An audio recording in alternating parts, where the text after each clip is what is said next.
What a setting we're being treated to for the first PTO Pro Am here on Venice Beach in California.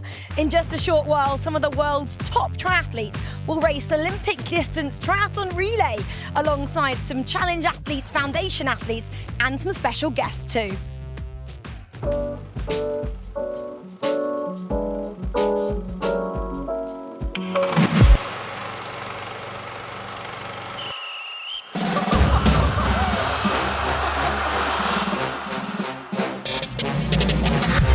I'm not catching fades anymore. Gotta keep my hands clean when they come for the board. Keep it smooth like a dawn, making moves in the dark. Cause I learned how to swim in the pool full of sharks. Now they coaches, cause they can't read all his motions. How the kid never switch codes, but he code switch focus. Staring down your team with a frozen, ice cold look that could end the summer solstice. Cause I'm the kingpin. Top dog, top flow, boss mode. I'm the kingpin. Top dog, top flow, boss mode. I'm the kingpin. Showstopper, top dog, God five. I'm the kingpin. The iconic Venice Beach, home to the famous Muscle Beach Gym, popular with fitness fanatics and tourists alike who flock to this golden stretch of sand and its diverse offerings. Formerly a hangout of Arnold Schwarzenegger in the bodybuilding days, this unique beach town known for its bohemian spirit really does have it all, which is why over 10 million tourists flock to this popular hotspot in California each year. And today it plays host to the Herbalife24 Triathlon Los Angeles and the first PTO Pro Am. And this, downtown LA, is where everything will come to a head. My name is Rachel Stringer. I'm very excited that alongside me today we have Olympic bronze medalist in the triathlon from Rio 2016, Vicky Holland. I mean, Vicky, what a setting we are being treated to. I feel very lucky that we're here in LA for this new event, the PTA Pro Am. It's the first of its kind for them, isn't it? It is. It's the first time we've had an event like this, and I'd love to see more of this as we go on, combining the Challenge Athlete Foundation athletes with the pros on an iconic course. Great weather we're expecting today. It's going to be a treat for us. Yeah, I mean, the weather yesterday was about 33 degrees, so it's going to be a scorcher down here for the athletes. So I think they'll be grateful if they're on the swim first up. But let's just talk then about some of the superstar athletes you'll be getting to have a little look at a bit later on, because we have some absolute superstars, don't we, from the world of the PTO. We do. We've got some of the top-ranked athletes in the world here. Lionel Sanders, of course, second place at last weekend's Ironman World Championships. We've also got fourth place on the female side from the same race, Sky Munch. We've got some real stars here today. On the swim, we have the Challenge Athlete Foundation athletes, and these are super special. We have some of the who's who, don't we, of Paralympic athletes here. I mean, Vicky, they're so inspirational. We're going to obviously learn a little bit more about them later, but tell me about a couple that have really caught your attention. Yeah, we have Alyssa Seeley. She is Paralympic gold medalist, 2 times gold medalist. She's really a star of the para-triathlon scene. She's here today. We've also got Rudy Tolson Garcia. He's actually doing the run leg later today. He's multiple Paralympic medalist. Amazing. For me, my story didn't really begin with a goal of going to the Paralympics or finishing an Ironman. Really, for me, my life started with just wanting to be a kid. I have an older brother and 3 older sisters, and I always just wanted to be like them growing up. When I was born, I had multiple birth defects, and so I was unable to walk on my 2 legs. Essentially, I grew up in a hospital. I went through more than 15 operations before I was 5 years old, and all of them were geared towards fixing and straightening out my legs. And after about 15 operations, nothing worked. So I told my parents, let's cut my legs off. You know, for me, it was to make that decision at the age of 5 was very easy. It was very black and white. It was either stay in the hospital or get my legs amputated and get some cool robot legs. And so I was all for removing my legs that really didn't work. And I had my legs removed at the age of 5, and shortly after I got involved in sports. And sports for me has been a great way to find my confidence, to find who I am as a person, and also there's a bonus in there, and that's being able to motivate and inspire people.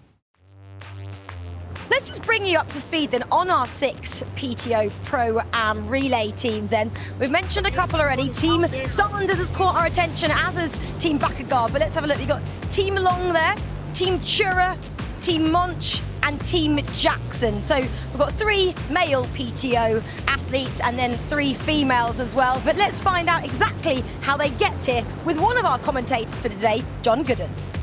Thanks, Rachel, and good morning to you at home. So, Herbalife24 is a fast Olympic distance course which starts at the iconic Venice Beach with a 1,500 metre swim. Then it's a dash into T1 where the athletes will grab their bikes and for the 40-kilometre bike leg which goes through Venice Boulevard and a quick uphill climb to Olympic Boulevard before descending into downtown LA and T2 next to LA Live. The run section is a 10-kilometre of a 2-loop course starting in downtown LA before heading uphill towards Koreatown and then back to LA Live and the finish line.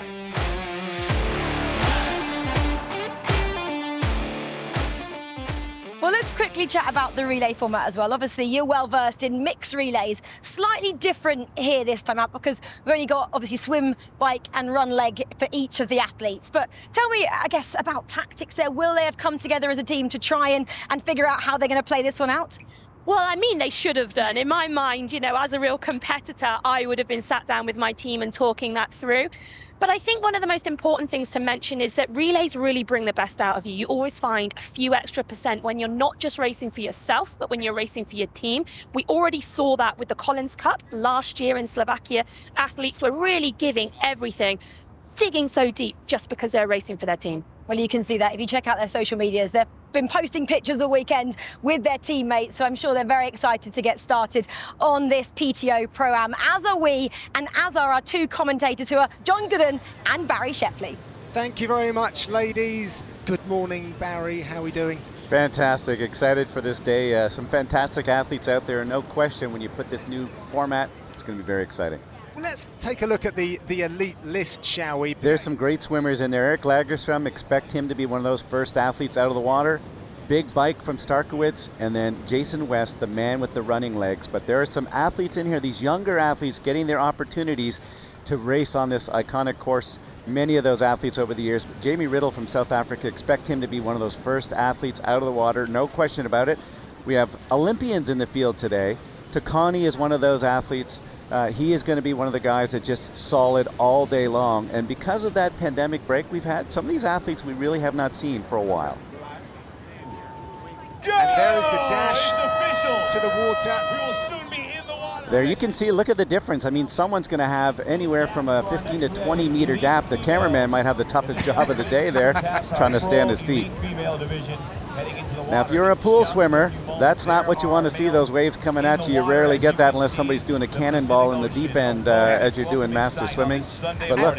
And there's a technique to it as well, isn't it? I mean, this isn't a massive surf that we see here, but to try and get over that, we're already seeing a few of massive, our swimmers yeah, just breaking away ever so slightly. Well, you would expect, you know, some of the Australians, some of the Kiwis who swim in the ocean most of the time. You can see there's about a 30-meter gap, and it's getting through the break, and then once they get out. But some of those athletes, and particularly when we get to some of the older age group athletes who are going to be racing later on, they'll be a little bit nervous standing on that beach watching those waves come in. Now, those aren't nearly as bad as we've seen, but if you've been used to swimming in a small lake or a pool, this will be a bit of a factor. Yeah, 200 meters out into the ocean, then they're going to do a left turn where it's about 625 meters coming across the shore. And then they come back in. It's another left, a left before they're going to come home. And now already we see that arrowhead. Oh, for sure. The wetsuits will certainly be a factor. If you're an average to a weaker swimmer, you absolutely want to have a wetsuit. If you're a great swimmer, you know, like a Riddle or Lagerstrom, you would prefer not to have a wetsuit because your gap out of the water will be larger on some of your competition. Numbers there and swim caps. It was cold enough for a wetsuit though this morning, Barry. Yeah. Well under the temperature. Around 68 is where you get on that borderline, and it was down near 60 this morning, so they definitely would have worn a wetsuit for sure. So our elite men are stretching out, but let's take a look at our elite women who are lining up to get going down at Venice Beach as well. And again, there's some familiar faces to Herbalife24 in the women's elite race. Again, an international field with representation from Brazil, Mexico, Australasia as well. Amelia Watkinson and Hannah Wells bringing some star power to the course this morning. Yeah, there's no question about it. One of the people you have to watch out for, not on our list right here, but is Santos, Lisa Santos from Mexico. She went to the Olympics in the 10K open water swim. So we could see a couple specialists here who really get a bit of a break in the early part of the day. But, you know, when this is an almost 2-hour race, 20 minutes in the water is just the first start of it. And there we see our women. 10 seconds. 10 seconds before the women will make that dash across the soft sand. 5, 4, 3, 2, go! And the women are racing. Good support down at Venice Beach at this early hour of the morning as well. Now Brazil has a superstar in here with Vitória Lopes, who has been to major games around the world, and so you can really see that the type of athlete who's raced on the ITU or the WTS circuit, they would have been very, very familiar with this kind of sub-2-hour racing, fast from the go. And Vitória Lopes from Brazil, certainly one of those athletes we expect to be factoring all day long. As we said, Amy Sloan has had a podium here in the past, and success on a course is often an indication of future success. Yeah, she took silver here. She was second back in 2021. She also was third at St Anthony's Tri as well. A lot of athletes that we see on the course today raced St Anthony's, so that's been a really good judge for us to see who's in form and who might be pulling out a really good race today. Yeah, the St. Anthony's race in Florida and this race in LA are kind of two of the 5 or 6 absolutely iconic races that have been in North America for the last 35 to 40 years. And you can go back to the McKillie Joneses and the Greg Bennett's and the Greg Welch's, the best athletes who've ever raced. They have been here in LA racing. It's been iconic. They really have been part of those 5 or 6 races that you have to do if you've been racing in North America. You were talking to Andrew Starkovich as well, weren't you, yesterday about the history of this event and some of his memories of some of the greats that he's raced here as well. Well, there once was a day when this race gave $1 million bonus at the end of the day. You had to win all 5 races in the series. And Greg Bennett came down to the final day. He had to have the run of his life, and Sarkowicz was talking about watching Greg go by him, you know, just having to leave everything out there. You can imagine if the difference was $1 million. Yeah, that you'd find something special, I think, if you knew there was $1 million at the finishing line. So the women as well starting to separate themselves. A couple of swimmers out there ahead of the rest of the pack. Yeah, you have to think for sure that Santos from Mexico is one of those swimmers. The men look like they're staying together. You can see that little arrowhead. So we've got 5 or 6 men very tightly bunched together, and we're less than 3 minutes away, about 2.5 minutes now, till our Pro-Am team starts heading off.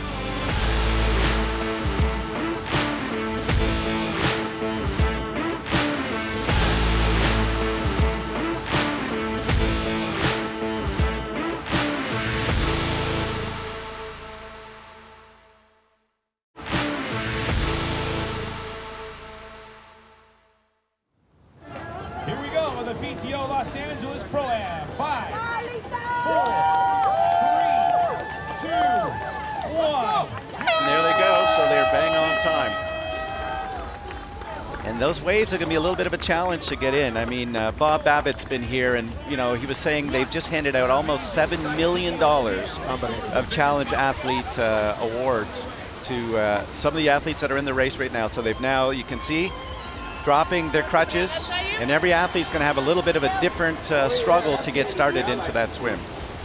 Yeah, and I think that's pictures there of Haven Shepherd. Yep. She is a double amputee, but she qualified for the 2016 and 2020 Paralympic trials, competed in Tokyo 2020 as well. That was her first Paralympic Games. 2 silvers, 1 bronze at the Lima Parapan American Games as well. She is a bona fide swimmer, very credentialed indeed. I was born in Vietnam to 2 parents that had an affair. and had me. And in Vietnam, women can't divorce husbands, so they decided to commit a family suicide, and they strapped bombs onto themselves and they held me. And all the damage was done to my legs, and then that happened when I was 16 months old, and then I was later adopted when I was 18 months old. CAF means so much to me, just simply because I got my start in sports with them. I basically kind of grew up with CAF, just kind of molding the road for my athletic journey. I mean, I wouldn't have known about adaptive sports at all if they didn't reach out to me and say, hey, why don't you come out and try this and just see what it's like. And I just fell in love with the community and who they are. I feel like there's such a special bond within the community of just CAF and triathlon. I mean, there's just nothing like it. I mean, I've done all the sports. I've done track, I've done swimming, and I've never really gotten full into triathlon, but there's something so special about tri, and something that no other sport I don't think could really replicate. What's just beautiful about this whole occasion is you see from both sides that Haven's excited to be racing alongside Lionel Sanders, the likes of Paul Felder, and they're absolutely inspired by those in their team as well. Look at the competitive nature of the swim now, Barry. Yeah. As we see Ahalia Lettenberger in the pink cap right on the hip of Chris Hammer. Well, and that's to her benefit. She's going to make him look up, do the work. He's going to get frustrated as his toes are getting tickled by her every time they're coming through, and you'll know there's another body there. There's no question about it. She's playing this to absolute perfection, no question. Yeah, she won the silver medal in the 400-meter freestyle at the 2019 World Para Swimming Championships. She swims at Rice University in Houston, Texas.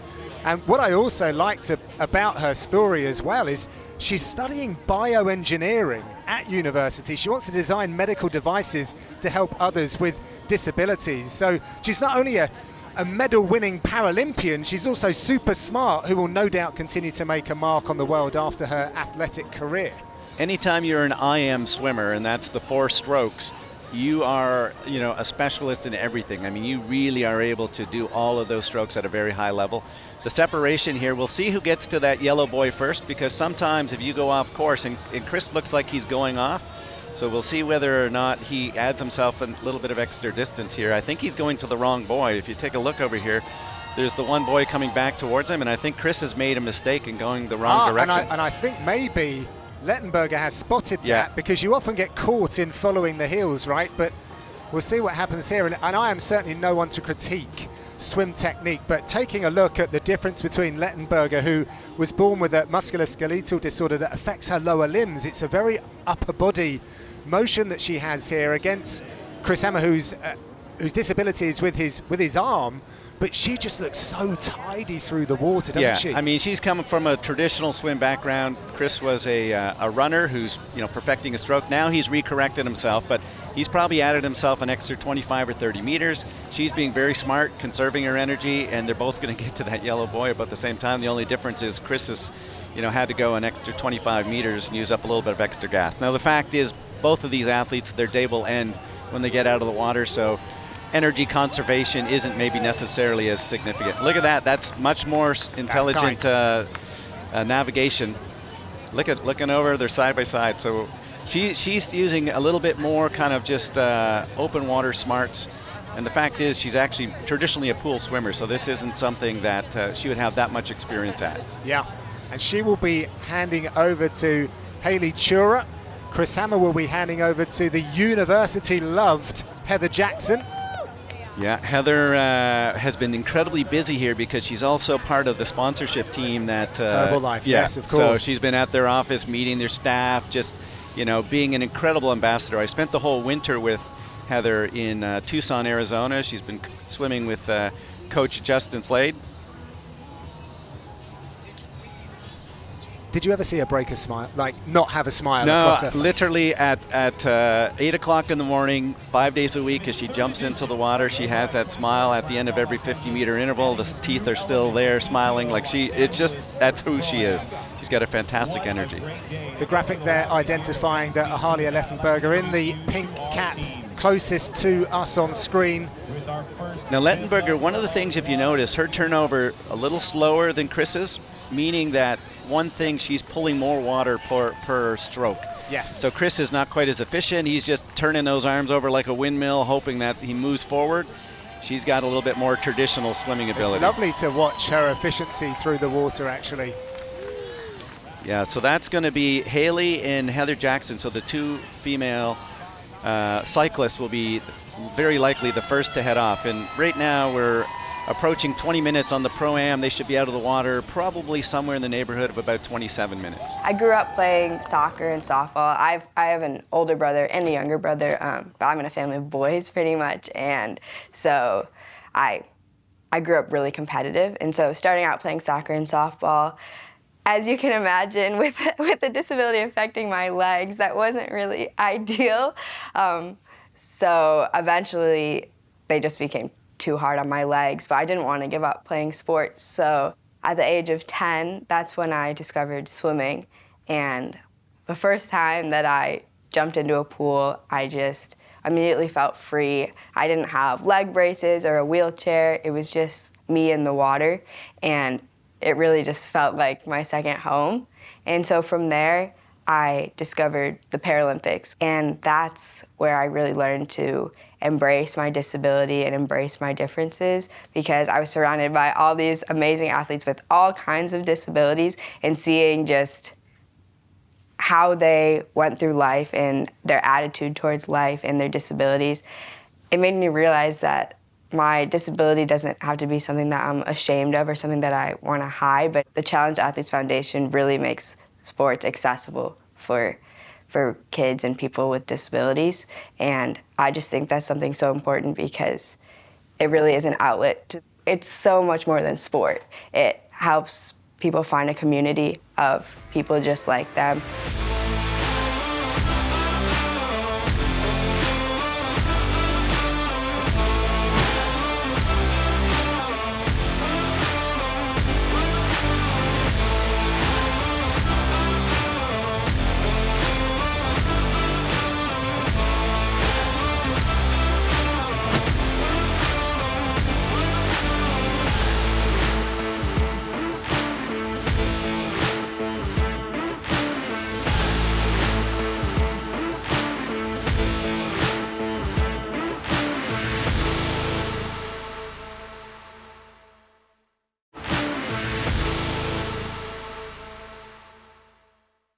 Where's the blue mat?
There's Heather Jackson.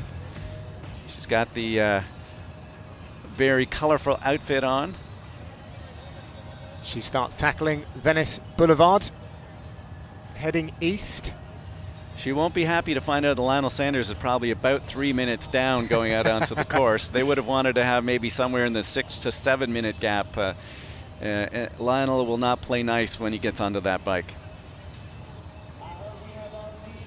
Heather Jackson won Ironman Florida, and she's consistently a sub-3 hour marathoner. So for those viewers that are out there and you go try to run a 3:30 to qualify for Boston or 3:40, imagine doing a sub-3 off of a 180 kilometer bike ride. Well, speaking of the bike, she did just over an hour on the bike here last year, and just under an hour and 2 minutes in 2019. So that will give you an indication of how long she might be. I believe that's Emily Gray coming out of the water now. Emily these days, she's a climber.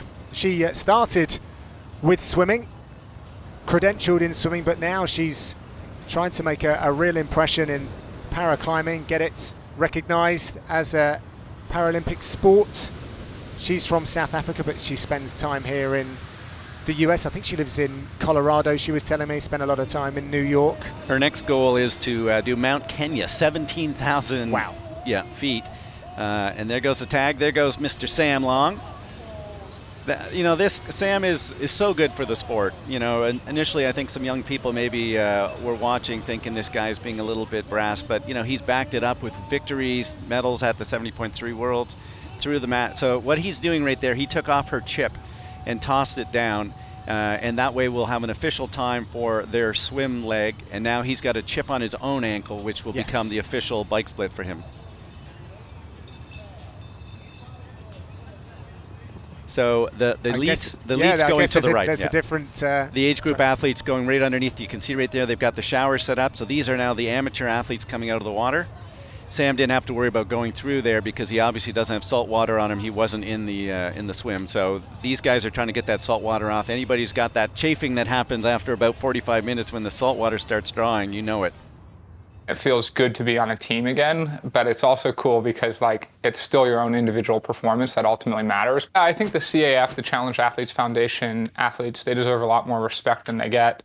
I went and I took part in the Challenge Athletes Foundation weekend last year, so it's a whole weekend down in San Diego. I went to be part of it, and they host run clinics, they host a whole triathlon, and I was just blown away because it's something like 400 CAF athletes show up, all with, ranging things, sometimes horrific experiences that have happened to people either as children or later in life. And the thing I've always been blown away is by the positivity in their mindset, and they just never back down, and they love what they do, and they're so joyful in their life while they could have so many reasons to have given up. And so it's really the stories behind them that makes it so amazing, but also as an athlete, their pursuit of excellence, it's no different than what we do. So I think it's amazing that they're here and that we got the top professionals in triathlon racing with the top CAF athletes. It's a great thing for the sport.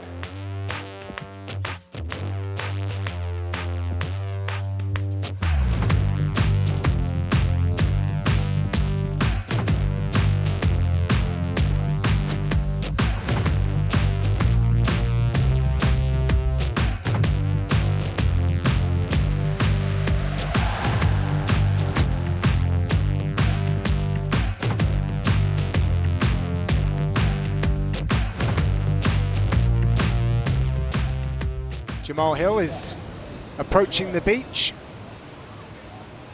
Para bronze medalist at the 2021 Games in Tokyo. And he said one of the other things, that he's excited about, there you can see the age group athletes with those blue caps just going past Jamal. Trying to get your land legs when you've been down for 25, 30 minutes is not easy. Sky's on shore waiting for him to come here. So he's just trying to get himself, and it's often that you're feeling lightheaded. Now he's just trying to get back up and get to Sky. It looks like he's been pointed in a right direction.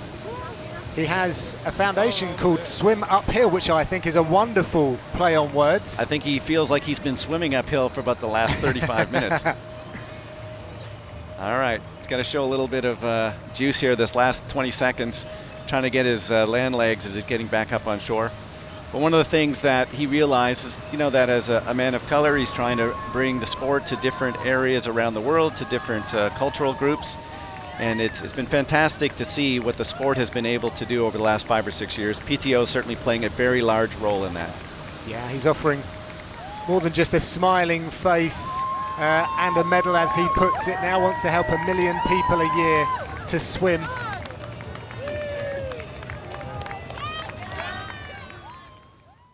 Well, there's the Colonel right there, Lionel Sanders. Look, he's got the disc on.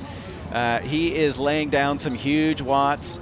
And he has really worked hard in his last 3 or 4 years. Canyon's done a great job of bringing some high technology to Lionel Sanders to be able to make sure in the early days, you know, he was incredibly powerful but not necessarily really efficient with his biking.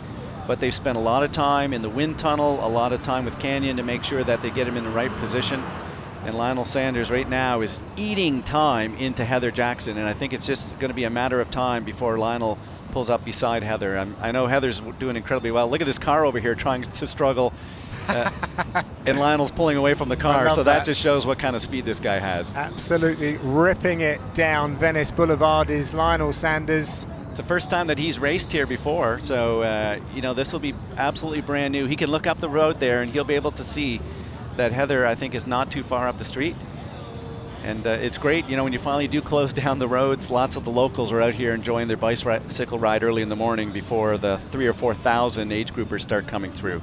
And I know this isn't going to really affect a cyclist like Lionel Sanders, but the condition of the roads out there, they're well trodden, as we say.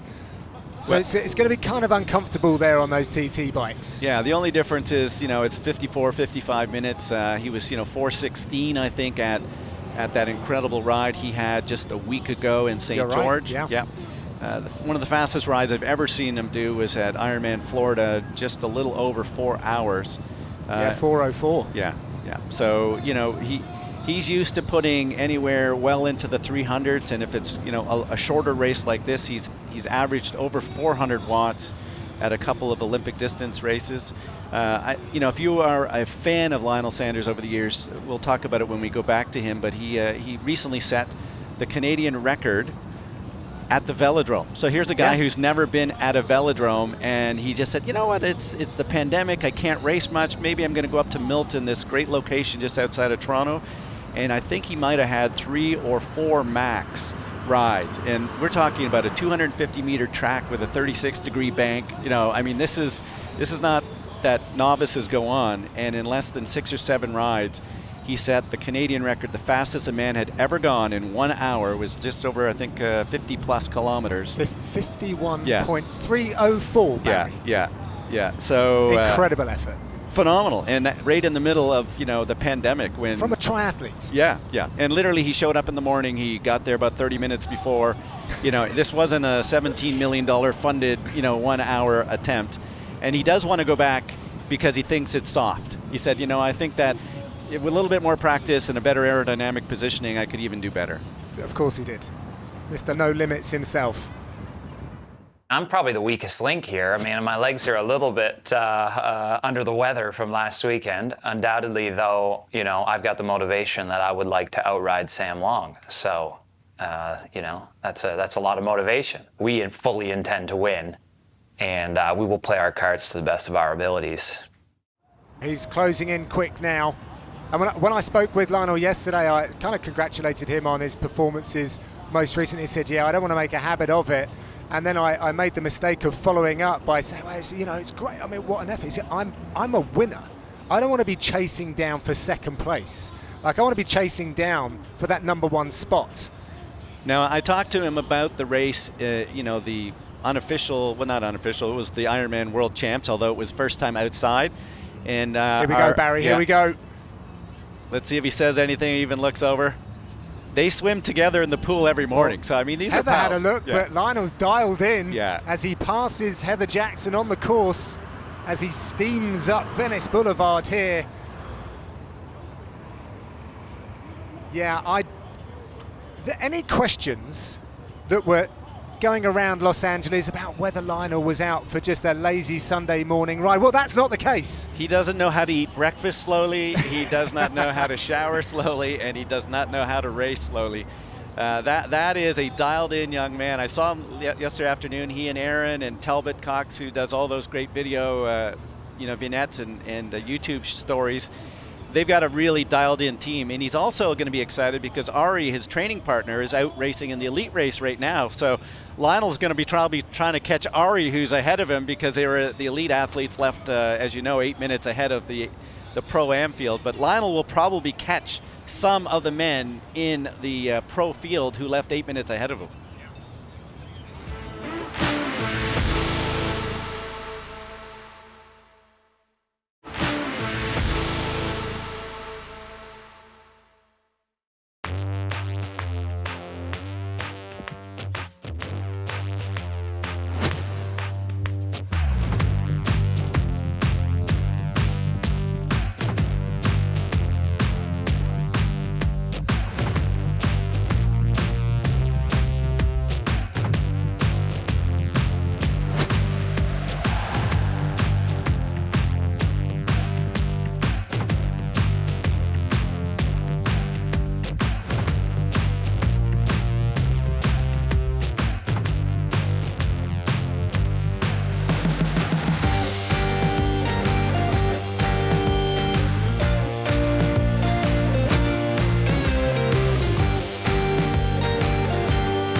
must have run over something. These roads are pretty gnarly, so I just heard a massive explosion and felt my front end start wobbling. So full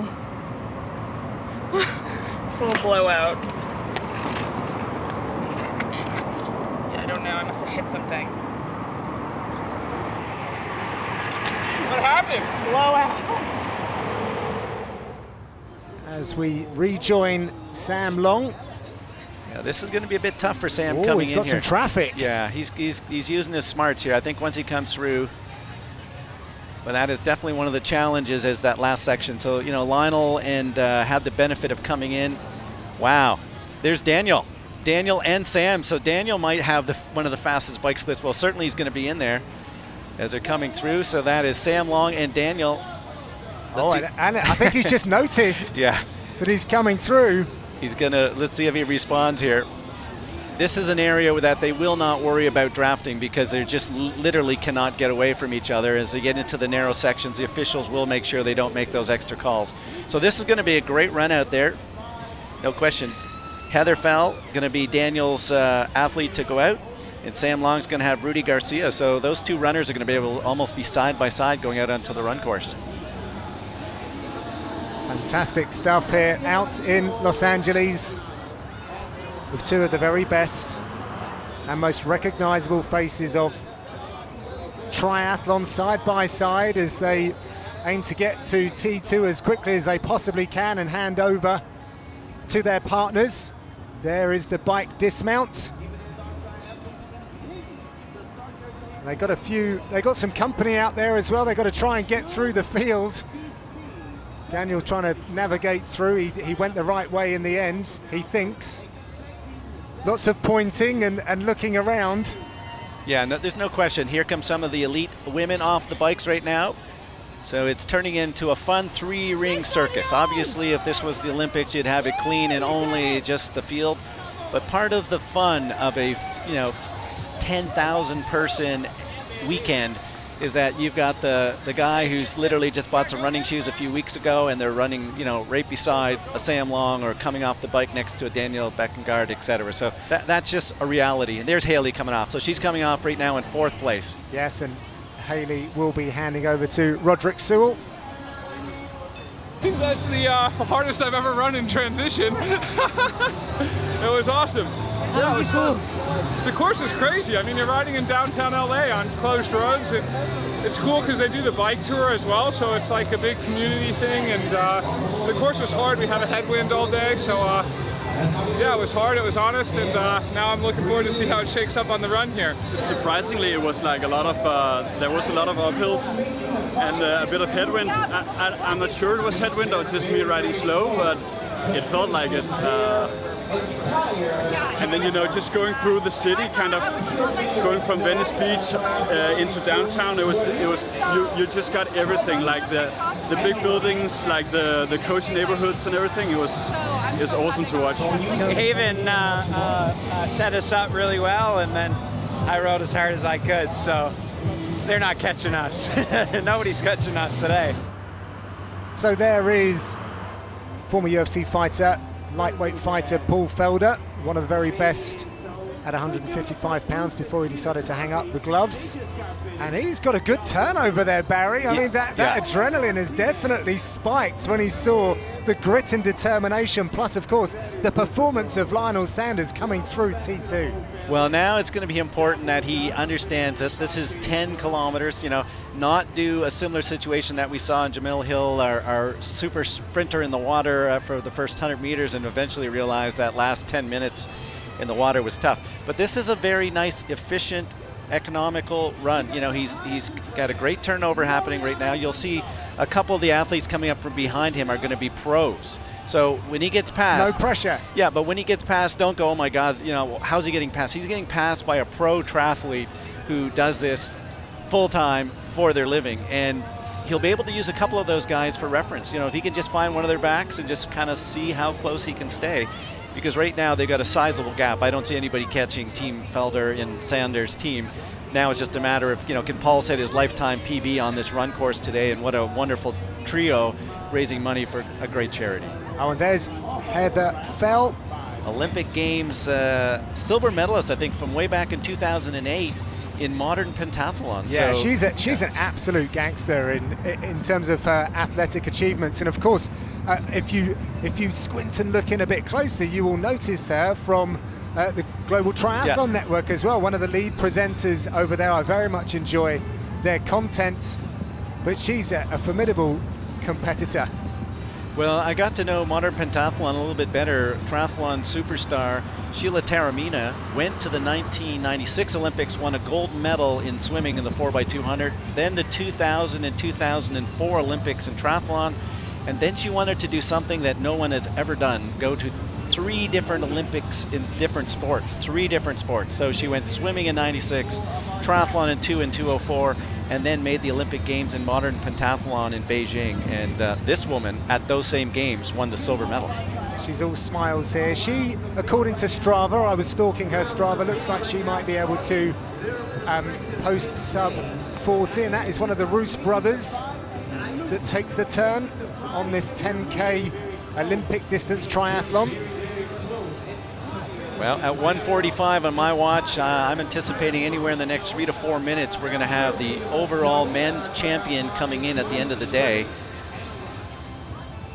Paul Felder there, continuing his 10K run to bring this home for team number 1, Team Sanders, comprised of Haven Shepherd, our CAF athletes, Lionel Sanders, of course, and Paul Felder.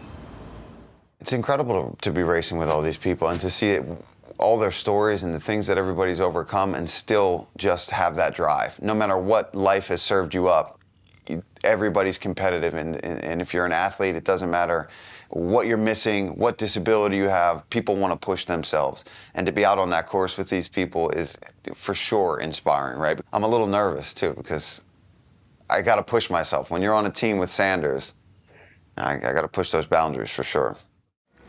Here is Riddle.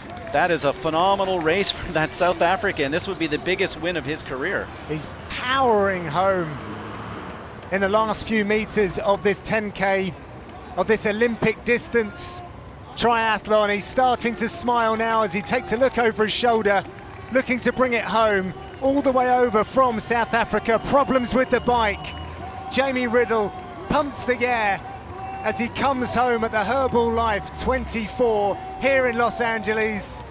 Oh, nice. A little shadow boxing across. I like that as well. Congratulations to him. He wins the elite men's here this morning. 1 hour, 49 minutes, right on that window. He's probably got himself a couple blisters there while he's got the shoes off. But that is a phenomenal run for that man. That probably is the biggest victory of his very young career already. And here comes Eric Lagerström. That is a great performance by Eric. He's just continued to get himself back into better and better shape over the last year and a half. And I know that his partner Paula Finley will be cheering on right now as less than 30 seconds back. Eric Lagerström on the podium again, and that is a great sign for his career. Well, I had a chance yesterday to talk to Rudy at one of the functions, and you know, my first memory of him was racing with Robin Williams on a relay team many years ago, and he says he's still very close with Robin Williams' entire family, rhymed off each of the kids, what they're doing, where they're at in school, whatever the case may be, where they're currently living at, and that was one of the inspirations for him to get started in the sport. And he said Robin Williams used to buy him Game Boys all the time, and now Robin Williams' kids are buying him Game Boys. Of course, Rudy Garcia-Tolson has been on the Oprah show. She is inspired by him and has been ever since he was a young boy, if you like. And I'm just going to list some of his achievements, just so that we can get some kind of perspective. 5-time Paralympian, 5-time Paralympic medalist, gold medal and world record in Athens, first double above knee amputee to complete an Ironman triathlon, which is the Arizona back in 2009, and he's been nominated for an SB, which my side of the globe, I still respect what that means here in North America. So just an outstanding competitor and a total inspiration the world over, and he's mentored many folks from the CAF Foundation, and he continues to do so. We have our lead women coming in This Right Lopez. now, Yeah, Vitoria's coming in, the Brazilian. Not a surprise. It was my pre-pick. I mean, she's just a world-class athlete. She had that fantastic swim out of the water. Not dissimilar to on the men's side. We saw that Eric and Jamie were first out of the water, and they led through the entire day.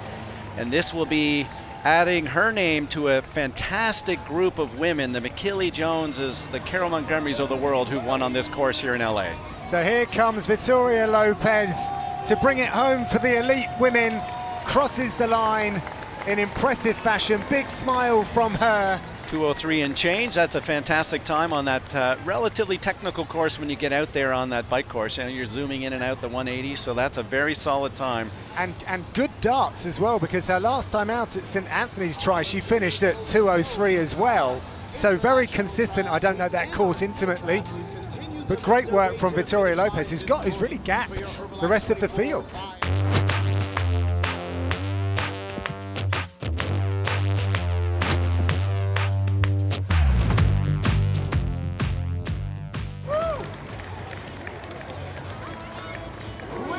Coming home to take first position for Team Sanders, Paul Felder crosses the line. Congratulations to them. Great effort all round from that team.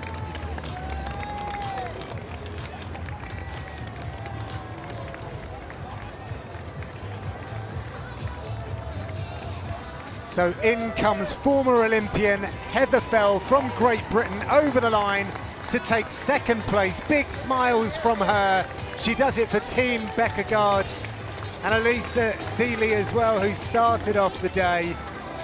She wants her whole relay team there. Of course she does, joining her teammates.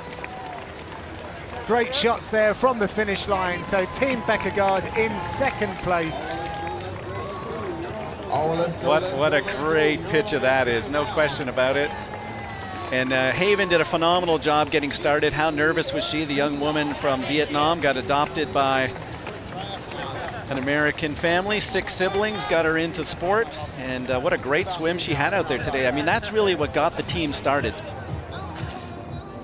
Haven, it just keeps getting better and better. There's no limits, is there? Yeah, I would definitely say this is the greatest way to go into your late teens. I just turned 18 years old going into my Olympic Games, and then being asked to do this triathlon with these guys. I'm like, okay, like, why did you ask me? I'm like not the most qualified person to be here, but I'm very thankful that they chose me to be on their team. And what did you make of the swim as well? Coming in only third as well, a couple of minutes behind first place. I mean, awesome swim. Yeah. It's definitely what I expected it would be. I wanted to go out really nice and smooth, but definitely bring it back home. And I definitely booked it on the way back to shore. But I wasn't aware that Lionel would just be there waiting for me. I thought it would be like kind of like, oh, a casual thing. But he's like, give me your wristband. Hurry up.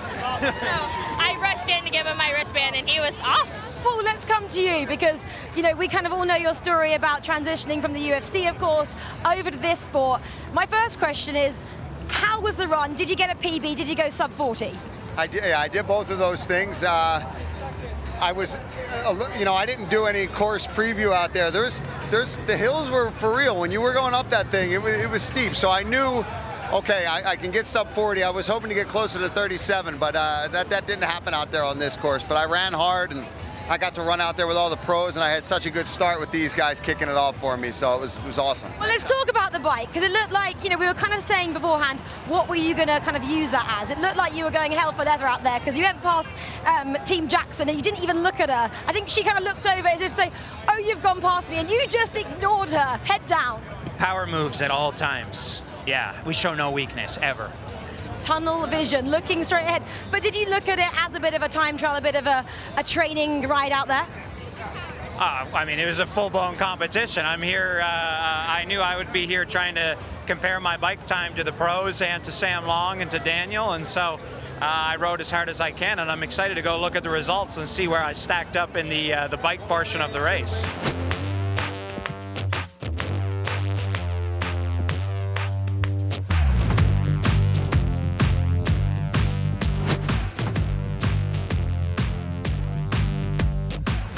Alyssa Seeley here, Heather Fell and Daniel Daniel, of course, who came through in second place. Guys, congratulations, firstly. Well done. Alyssa, I'll come to you first. Tough swim out there, wasn't it? It was a bit tough, especially getting through the chalk at the beginning to get to the open water was a challenging feat for sure. Obviously, after Alyssa handed over, you had a bit of work to do, but you managed it, didn't you? The first 5 minutes, it was just like pure adrenaline. It just kicked in. After the 5 minutes, it was like, okay, this is going to be a tough one. I was just relying on these guys to do the hard work so I could get the glory run, basically. Team Beckergaard, you were second today. Woo! Congratulations. We'll now let you go and enjoy the rest of the day.